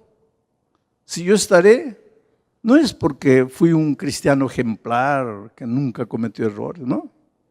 Si yo estaré, es porque a pesar de mis errores, a pesar de mis flaquezas, todos los días permanezco en él, converso con él, estudio su palabra y trato de buscar personas para Cristo. Y por eso sé que a pesar de lo que soy, cuando Cristo venga, correré con confianza a sus brazos. Y eso es lo que va a pasar contigo. Permanece en él. Y si permaneces en él, lo que ha sucedido esta semana aquí habrá valido la pena. Yo cuando estudio la Biblia veo dos clases de hombres. ve un José que nunca pecó. Yo admiro tanto a José que cuando mi primer hijo nació, le pusimos de nombre José. ¿Y por qué admiro tanto a José? Porque un día una señora muy bonita se acercó y José dijo, no puedo hacer esto. Le puse el nombre a mi hijo José, y ese mi hijo un día cayó feo. Hoy día mis 4 hijos son adultos, tengo un pastor, 3 ancianos de iglesia, están fieles en Cristo, pero de muchachos tuvieron caídas feas, ¿sabes? Que a veces yo me preguntaba, ¿por qué Dios? Si los instruí en tu amor, yo oré tanto por él, ¿por qué? Es que llega un momento en que pues tú ya no puedes tomar decisiones por tus hijos. Ellos toman y tienes que respetar. Pero yo me acuerdo que un día cuando mi hijo cayó feo, vino y me dijo, papá, tienes que cambiarme de nombre. ¿Por qué? Ya no soy digno de llamarme José. He caído. Ninguno de nosotros es digno de nada, querido. La salvación no es porque merecemos. La salvación no es porque somos buenos. La salvación es porque Jesús nos ama. Por eso yo en la Biblia encuentro un José, un Daniel, un Enoc que caminó con Dios y Dios se lo llevó. Pero en la Biblia también encuentro un David, miserable pecador, no solo cometió adulterio, sino que mandó matar al esposo de la mujer. Y aparentó ser bueno delante del pueblo al casarse con la viuda que él mandó matar. Intriga política, un cóctel de pecados, pero se arrepintió. Encuentro un Pedro que habiendo convivido con Jesucristo, en la hora X lo negó y maldijo y dijo, yo nunca lo conocí. Pero cuando vayamos al cielo, allá estará José, allá estará Daniel, allá estará Enoc, y todos diremos, bueno, ellos merecen. Pero allá en el cielo también estará Pedro, y también estará David. Y ellos no merecen. ¿Y por qué estarán allá? Porque en un momento de la vida se arrepintieron, lloraron a los pies de Dios, de Jesús, y Él los salvó. Por eso todas las mañanas yo le digo a Dios, Señor, si por lo menos no puedes hacerme como José, Daniel, Enoc, aunque sea hazme como David o como Pedro, pero ayúdame a llegar al reino de los cielos. Dios te ama, querido. No es difícil salvarse. Dios te ama. Quien quiere salvarte es Jesús, no eres tú. Tú y yo lo único que queremos es meternos en la miseria de la vida. Y si un día seremos salvos, no es porque quisimos salvarnos, es porque Dios quiso salvarte. Y por eso el Señor Jesucristo murió en la cruz del Calvario por ti. Ven a Jesús sin miedo. No tengas miedo.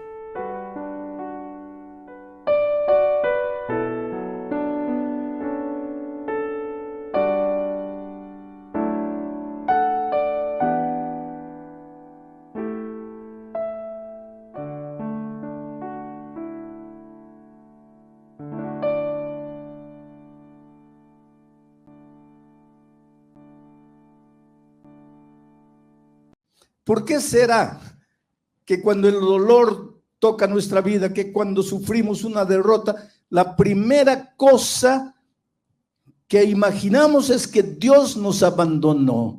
¿Dónde está Dios? Pero cuando trabajamos nuestra derrota, porque hay que trabajarla, ahí no nos acordamos de Dios para nada.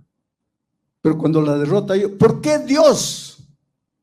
¿Dónde está Dios, querido? Dios está donde siempre estuvo, a tu lado. tú eres lo más precioso que Dios tiene en esta vida. Si tú pudieses entender cómo Dios te ama. Vamos a leer lo que dice el texto para esta mañana. Josué, capítulo 7, versículos 6, 7 y 10. Dice así: entonces, ahí ya comenzamos, ¿no? Porque en la palabra de Dios cada palabra tiene sentido. Ese entonces no está por estar. Ese entonces tiene un sentido. Y para que tú entiendas qué significa entonces, tendrías que leer los versículos 1, 2, 3, 4, 5 y 6. Ahí vas a entender por qué el 7 dice entonces. Se está refiriendo a lo que está escrito antes. Por eso cuando se prepara un sermón con un texto, hay que leer el contexto. Hay que ver lo que Dios está hablando antes, lo que Dios habla después, en qué tiempo fue escrito, para quién fue escrito, por qué fue escrito, cómo era la cultura de la gente en los días en que el texto fue escrito y cómo traer las lecciones de aquel tiempo para nosotros hoy. Porque un día yo estaba viajando con un extraño a mi lado y empezamos a conversar y él se enteró que yo era pastor y que yo estudiaba la Biblia y él me hizo una pregunta. Me dice con todo respeto, no me lleve a mal, hoy en pleno siglo XXI hay lugar para la Biblia. La Biblia no fue escrita en tiempos antiguos, siglos atrás. La cultura era otra, la gente era otra, la ropa era otra, la comida era otra. ¿Cómo es que un libro tan antiguo puede tener valor hoy? Interesante pregunta, y hay mucha gente que se pregunta la misma cosa. Entonces yo les respondo lo que le respondí a él. Abre la Biblia y casi al principio vas a encontrar la historia de un asesinato. Un hermano mata a su hermano por razones que nadie explica. Ahora abre el periódico de hoy o prende la televisión, oye el noticiero y vas a ver que hermanos matan a sus hermanos, que hijos matan a sus padres, que vecinos matan a sus vecinos. Los tiempos cambiaron, pero el ser humano no cambió. Los temores de aquellos tiempos son los temores de hoy. Las luchas internas, psicológicas, emocionales de aquellos días son las mismas luchas que el ser humano experimenta hoy. Así que la Biblia tiene un valor actual, aunque fue escrito siglos atrás. Pero para eso hay que entender el texto y hay que traer las lecciones a través de los tiempos para los días actuales. Y ese es el trabajo del predicador. No quedarse durmiendo en la exposición del texto, sino actualizar el mensaje para nuestros días. Dicho esto, vamos a la lectura del texto. Entonces Josué rompió sus vestidos y se postró en tierra sobre su rostro delante del arca de Jehová hasta caer la tarde, él y los ancianos de Israel, y echaron polvo sobre sus cabezas. Siguiente versículo. Y Josué dijo: Señor Jehová, ¿por qué hiciste pasar a este pueblo el Jordán para entregarnos en las manos de los amorreos, para que nos destruyan? Ojalá nos hubiéramos quedado al otro lado del Jordán. Siguiente versículo. Y Jehová dijo a Josué: levántate, ¿por qué te postras así sobre tu rostro? Ese es el texto. Voy a pedir que saquen de la pantalla ahora el texto porque voy a contarles un poco el contexto. ¿En qué circunstancias fueron pronunciadas estas palabras? Resulta que el pueblo de Israel, que había salido de la esclavitud de Egipto, había llegado al límite de la tierra prometida. Y la primera ciudad que conquistaron era una ciudad poderosísima, era una ciudad fortificada. Sin embargo, milagrosamente el pueblo de Dios derrotó al ejército de los cananeos. Jericó cayó bajo el poder y las manos del pueblo de Israel.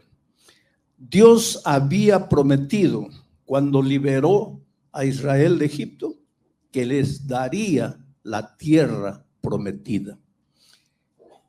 Primera lección: los hijos de Dios no nacimos para la derrota, para el fracaso, para la incompetencia, para la mediocridad, para el pesimismo. Los hijos de Dios nacimos, vinimos a este mundo para vivir vidas plenas de victoria, vidas realizadas, vidas plenas, felices. El problema es que por algún motivo este mundo está contaminado y uno de los virus, de las bacterias que aniquila la vida de mucha gente es justamente la derrota.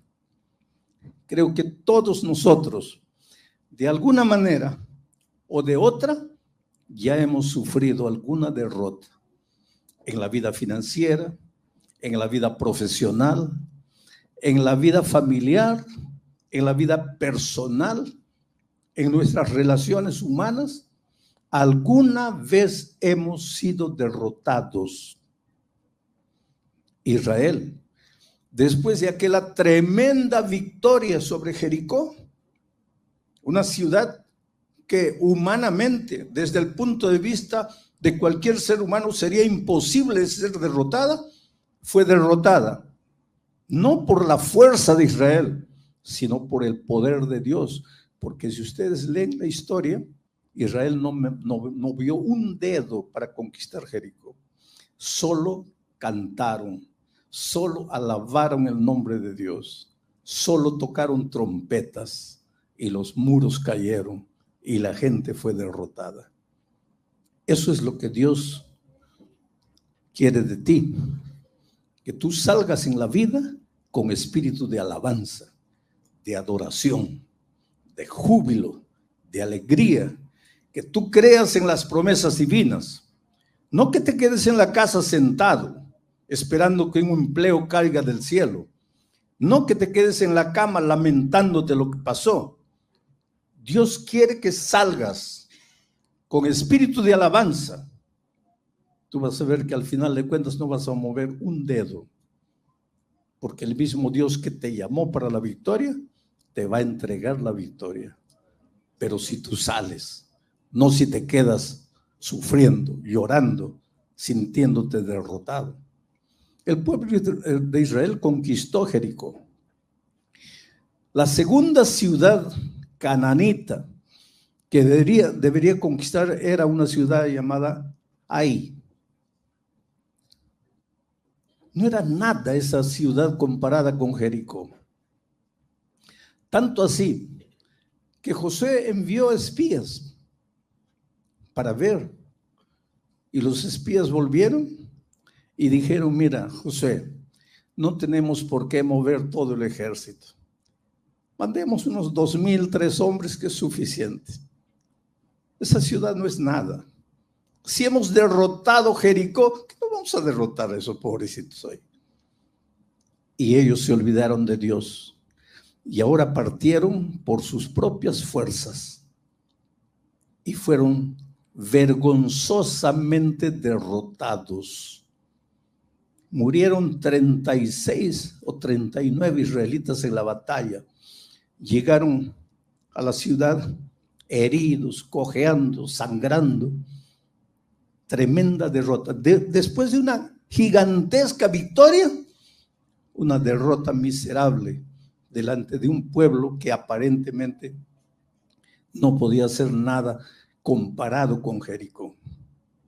Ahora estaba triste Josué y estaban tristes los israelitas.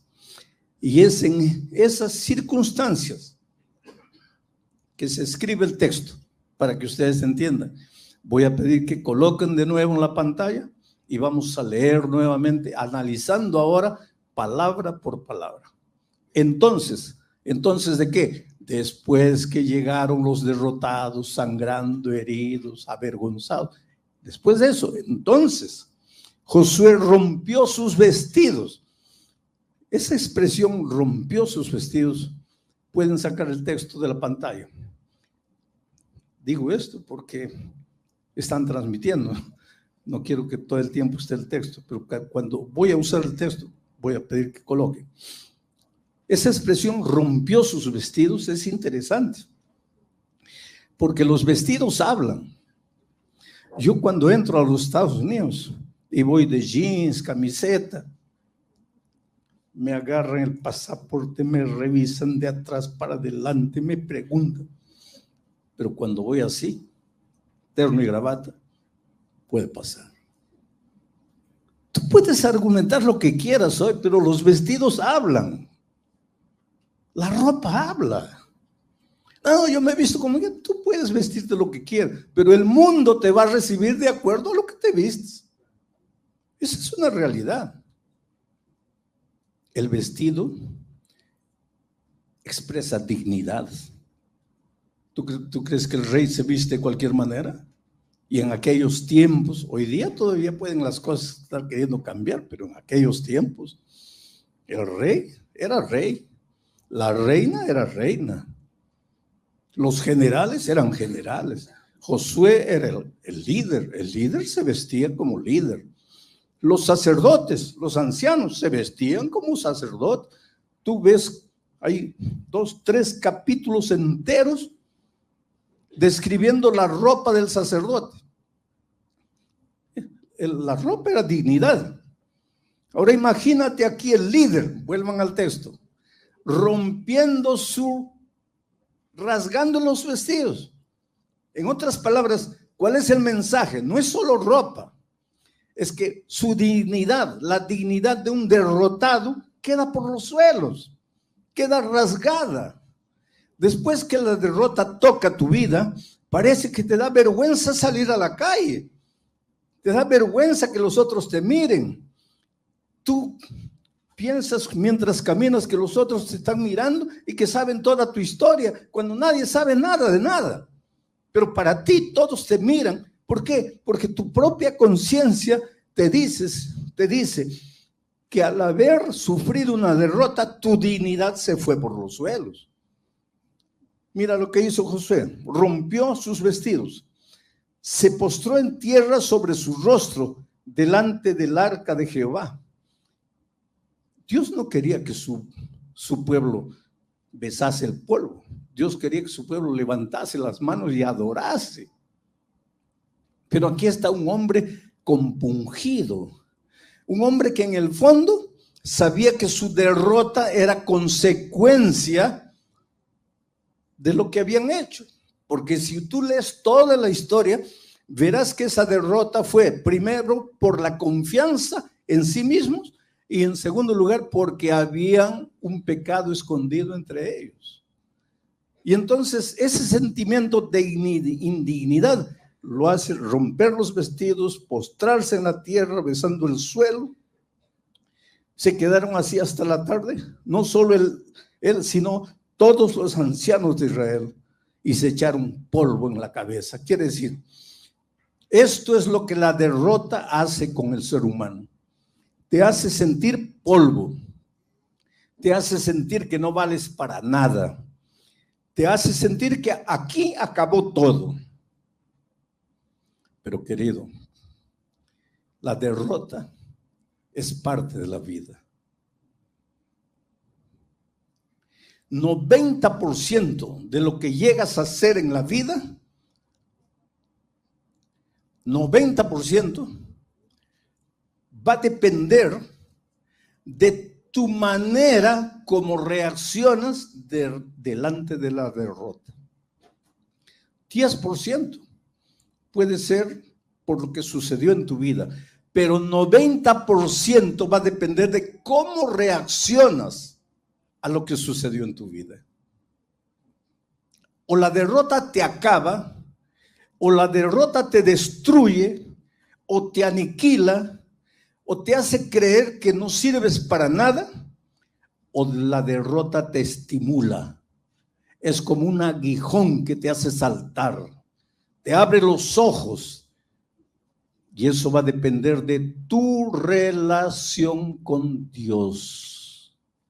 No te estoy hablando de humanismo barato, porque el humanismo te enseña que la fuerza está dentro de ti. El humanismo te enseña que tienes que sacar la energía interior. El humanismo te enseña que tienes que cerrar los ojos y concentrarte para sacar. Hay una fuerza invisible dentro de ti. Eso es lo que enseña el humanismo. Pero el cristianismo te enseña a dejar de mirarte a ti mismo y a mirar al Señor Jesucristo. Porque cuando tú te ves dentro de ti mismo, solo hay un pozo, es un vacío, es un sentimiento que te atormenta de día, de noche, y no sabes por qué. Yo siempre cuento la experiencia de un hombre millonario en el Brasil, que un día la secretaria le dio un libro mío. Yo agradezco a las editoras del mundo.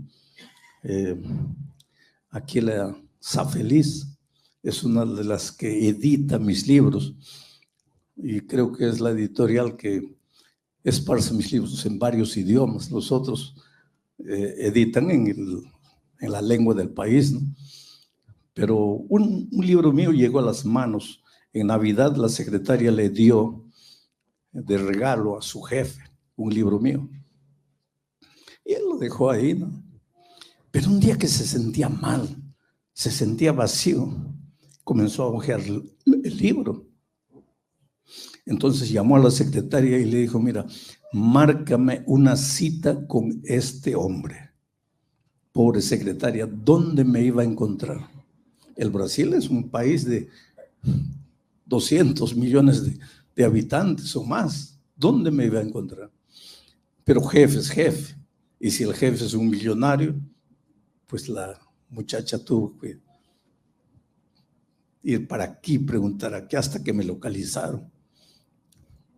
Y yo no tenía tiempo para ir a San Pablo para encontrarme con esta persona.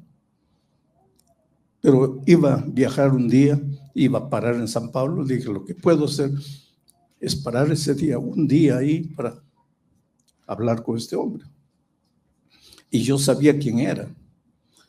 Uno de los hombres más poderosos del Brasil. Cuando hay un movimiento financiero en el país, los periodistas corren a pedirle su opinión. Es un hombre extraordinario. Da trabajo a miles y miles de personas. Y me sentí emocionado cuando me senté frente a él. Y él me dijo: usted se debe estar preguntando por qué lo llamé. Me dijo: mire, yo soy un hombre rico, usted sabe. Claro, yo sé. Yo puedo comprar lo que quiera. No hay nada en el mundo que yo pueda comprar, que yo no pueda comprar. No importa cuánto cueste. Yo puedo viajar a cualquier país del mundo, no necesito comprar un pasaje. Yo tomo mi propio avión, mi propio piloto para que me lleve a donde yo quiera. Y me comenzó a hablar de las riquezas. Y yo pensaba dentro de mi corazón: pero ¿qué quiere este hombre? ¿A dónde quiere ir? Y él me dijo: mire, usted sabe que hombres millonarios generalmente explotan a sus trabajadores. Yo no. Puede preguntar a cualquier trabajador mío, ellos me consideran un padre. Usted sabe que hombres de mucho dinero pueden tener la cantidad de mujeres que quieran. Y yo no. Yo soy fiel a mi esposa. Usted puede preguntarle a mi esposa. Usted sabe que hijos de gente de mucho dinero generalmente malgastan el dinero de los padres. Mis hijos no. Ellos van a continuar haciendo crecer el imperio financiero que yo construí. Yo vengo de la nada. Yo nací pobre. Y todo esto lo hice con trabajo. Yo no necesito a Dios. Entonces eso despertó más mi curiosidad. Pero entonces, ¿qué quiere este hombre? ¿Para qué me llamó? Y él me dijo, yo lo llamé porque cuando llega la noche y me acuesto, siento como un dolor aquí dentro, como un vacío que me incomoda, que no me deja dormir. Yo no le he hecho mal a nadie.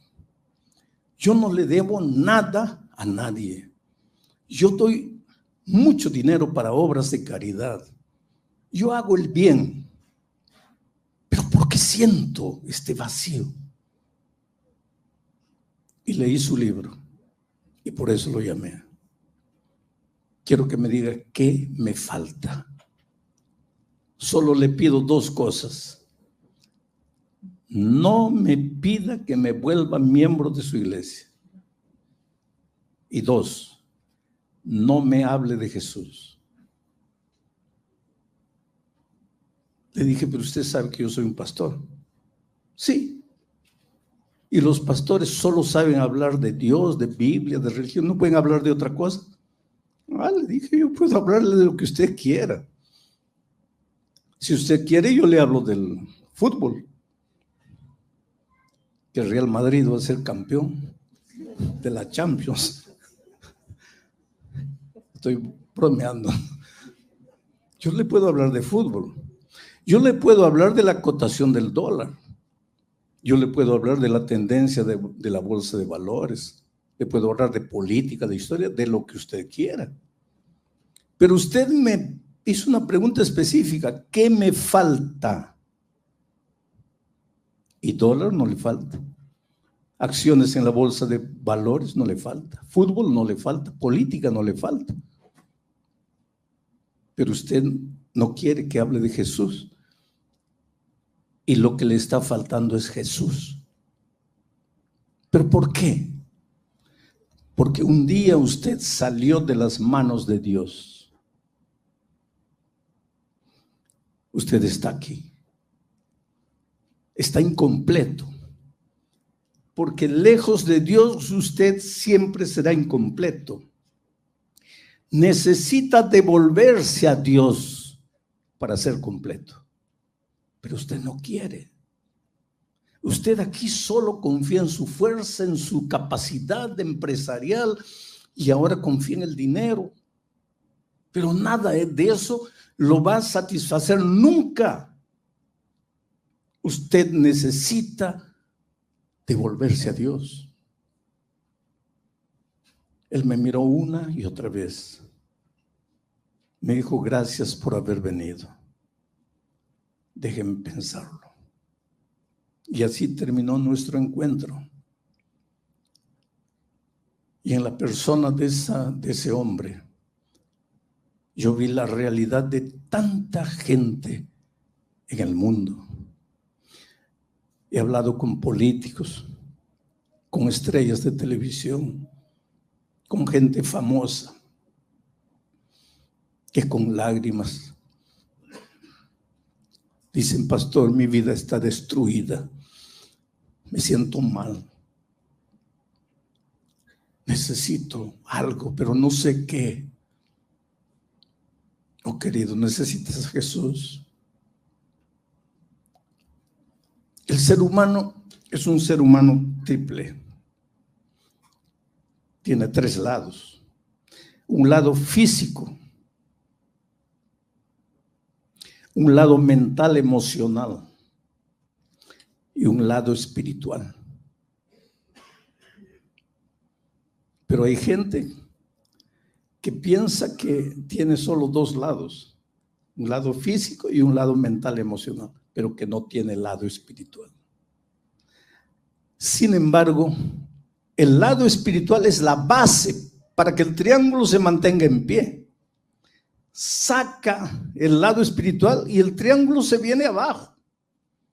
Es el lado espiritual que sostiene al triángulo. Alguien me dijo una vez, pero yo no tengo un lado espiritual. Le digo, ¿usted cree que no tiene? No, yo no tengo ningún Dios. Usted cree que no tiene. Su Dios es su propia idea. Es su propia filosofía de vida. Pero usted tiene un Dios. Todos tenemos un lado físico. Eso quiere decir que tenemos hambre y que tenemos sed y que tenemos sueño. Cuando llegue la hora de comer, tú puedes decir, no, pero yo no tengo un lado físico, yo no creo en el hambre, yo no creo en el hambre. Tú puedes gritar lo que quieras, escribir 5,000 libros hablando de que no existe el hambre, pero cuando llegue la hora de comer, vas a tener que comer. Porque tener un lado físico no depende de ti, eres así. Tener un lado mental, emocional, no depende de ti, eres así. Y tener un lado espiritual no depende de ti. Porque saliste de las manos de Dios y nunca serás completo si no te devuelves a Dios.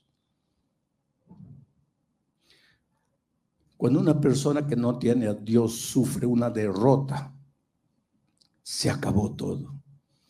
Se desespera y hasta se suicida. Porque no quiere enfrentar al mundo, porque no quiere enfrentar la vergüenza, la opinión de los otros. Vamos a seguir analizando el texto bíblico. Siguiente texto. Mira lo que Josué le dijo a Dios.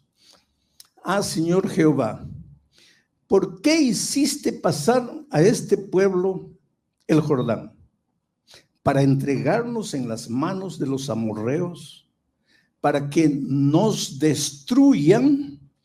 Esa palabra destruyan es clave, porque la derrota te puede destruir, te puede anular,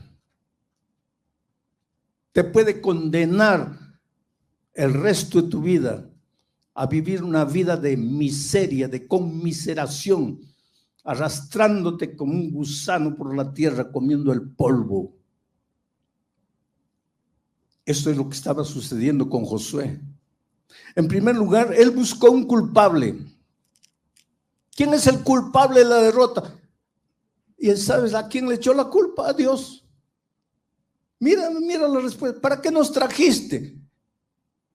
Allá en Egipto éramos esclavos, pero estábamos tranquilos. Ahora, tú nos trajiste, ¿para qué? Para hacernos morir aquí en esta tierra. El culpable es Dios.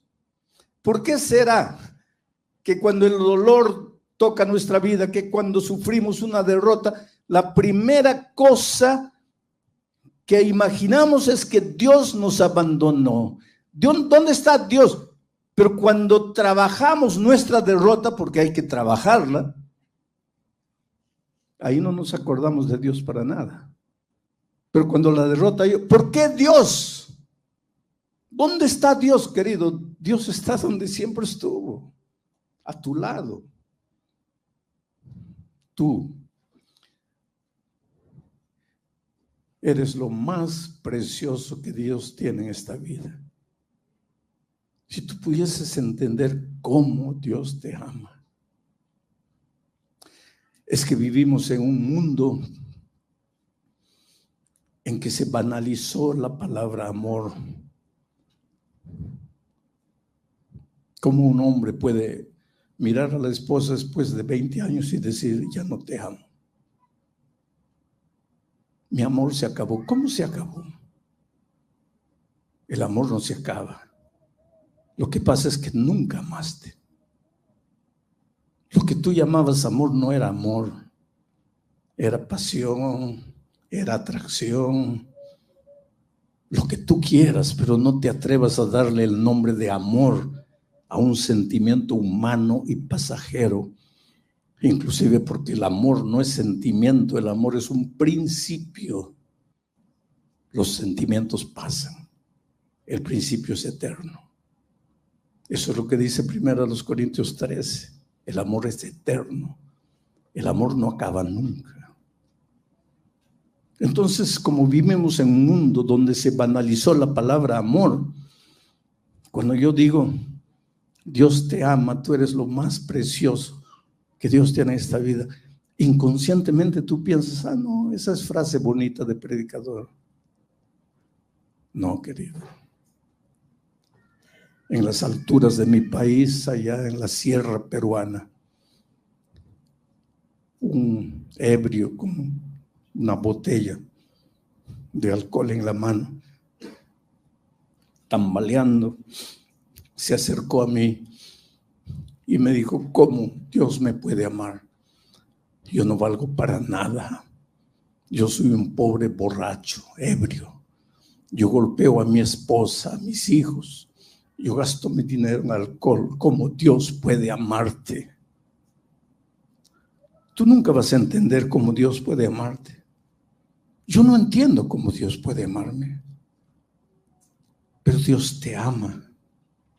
Para Él eres la cosa más preciosa que hay en esta vida. Y Él te conoce como tú no te conoces a ti mismo. Tus flaquezas, tus luchas, tus pensamientos, tus sentimientos más ocultos, más escondidos, aquellos que tú no tendrías el valor de contárselo a nadie, Dios sabe y a pesar de eso te ama. Entonces, cuando la derrota llega a tu vida, no digas, ¿dónde está Dios? Porque Dios está a tu lado, esperando que tú reacciones. Y mira la respuesta de Dios a Josué, siguiente versículo. Y Jehová dijo a Josué, levántate. Si has sufrido una derrota en tu vida, o si estás en este momento saliendo de la derrota, o si te sientes derrotado, aquí está la ventaja de predicar la palabra. No es palabra de Alejandro Bullón. Mira lo que Dios te dice. Y Jehová dijo, saca a Josué, a María, a Rosa, a Pedro, a Francisco, yo no sé cómo te llamas. Y Jehová te dijo a ti, derrotado, acabado. ¿Qué te dijo? Levántate. ¿Qué haces ahí? Lamentándote, creyendo que está todo acabado, que está todo... Levántate. Yo no te crié para el fracaso, para la derrota. La derrota es un accidente en la vida. ¿Has sufrido algún accidente de tránsito? Mario sufrió hace 15 días. La esposa de Sergio sufrió la semana pasada. Y acabó la vida. Accidentes son accidentes, querida. Las grandes victorias están hechas de derrotas. Quiere decir, de la manera como enfrentas la derrota. La manera como encaras la derrota. Pasaste por la derrota, toma la derrota. Analízala, piensa. ¿Por qué? ¿Cómo? ¿Dónde? ¿Qué puedo corregir? ¿Qué puedo evitar? ¿Qué puedo repetir? Y levántate, porque tu Dios es un Dios de victoria. Fuiste creado para victoria y vas a llegar a la victoria. Porque antes de que Israel entrase a la tierra prometida, Dios le dijo a Josué, levántate. Dios siempre le vive diciendo a sus hijos, levántate. Levántate, Josué, contempla la tierra. Desde esa frontera hasta la otra, toda la tierra es tuya. Solo entra, apodérate. Oh, querido, el mundo es tuyo. Los sueños todos son tuyos. tus ideales, tus aspiraciones son tuyas. Dios ya te las entregó. Si Dios no hubiera colocado ese sueño en tu corazón, tú jamás hubieras soñado.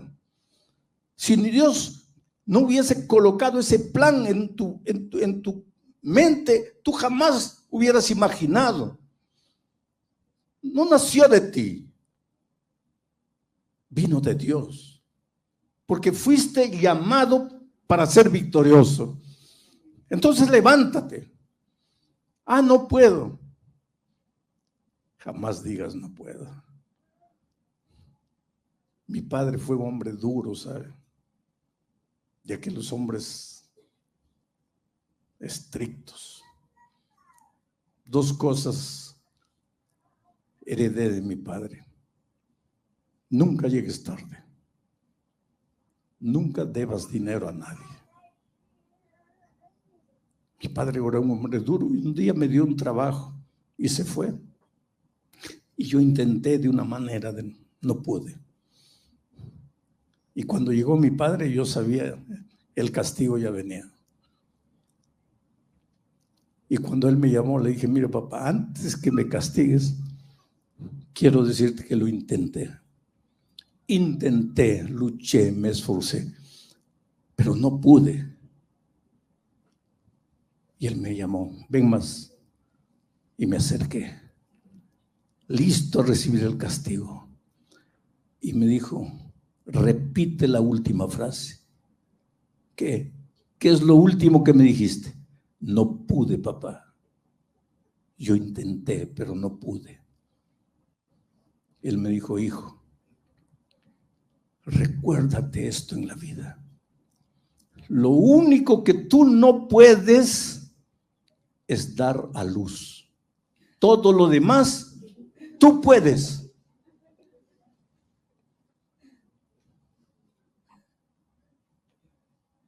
Y yo te diría una cosa que te puede hacer sonreír. Y si tú crees en Dios, hasta dar a luz podrías. No fue una virgen sin contacto con hombre que dio luz. Dios es Dios. ¿Qué son los milagros? Los milagros son cuando Dios interviene y rompe las leyes de la naturaleza. Porque la naturaleza dice que si pisas al agua te hundes. Ahora Dios viene y rompe la ley de la naturaleza y Pedro camina sobre el agua y no se hunde. Ese es Dios. El Dios de la victoria. Tu Dios. Pero tienes que estar seguro que es tu Dios. No es el Dios de los otros. No es el Dios de la iglesia. Es tu Dios. Y para eso tienes que vivir una vida, una experiencia de vida real con Él. Tienes que entregarle tu corazón. Tienes que decirle, Señor, estoy aquí. Yo creo en ti. Yo te acepto como mi Dios creador. Te acepto como mi Salvador, como mi compañero de todos los días.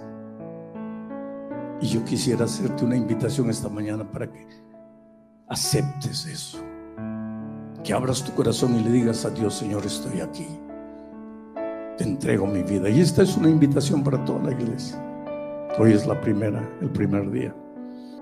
Yo voy a pedir que lentamente te levantes donde estés y le entregues tu corazón a Dios, aunque ya lo has hecho alguna vez, y que le digas, Señor, estoy aquí, te entrego mi vida, me rindo a ti.